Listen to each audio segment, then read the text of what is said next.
tšau, Iti. Räägi mulle, mis sulle meeldib? Emmega koos linnas käia. Emmega koos linnas käia? Aga kas sa oled emmega kahekesi kunagi spaas käinud? Oled siin? Ei ole käinud, aga issiga kahekesi spaas oled käinud? Ei ole, aga terve perega oled käinud spaas? Terve perega, muidugi terve perega on ju kõige lõbusam. Aga kellega sulle meeldib käia koos ujumas rohkem? Kas emme või issiga? Emmega. Emmega? Miks nii? Emme kõige tore on.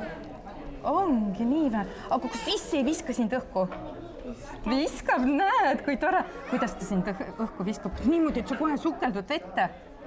Ongi nii, kui vinge. See on väga vinge issi suul. Aga kui sulle emme ja issi ütlevad, et Iti, täna me lähme spaasse, kuidas sina rõõmustad? Hästi. Sa rõõmustad ikka, jah? Sulle meeldib käia spaas? Väga tore. Iti, aga räägime sinu unistustest spaast. No selline spa, mida veel ei ole, aga selline, mida sina tahad. Aga selline spa, millist sina sooviksid? Selline kõige vingem, mis seal spaas oleks?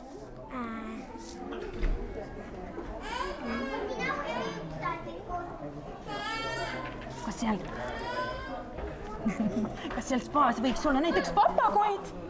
Kas seal spaas võiks olla aga kas seal võiks olla ahvid? Aga kas spaas võiks olla üks krokodill?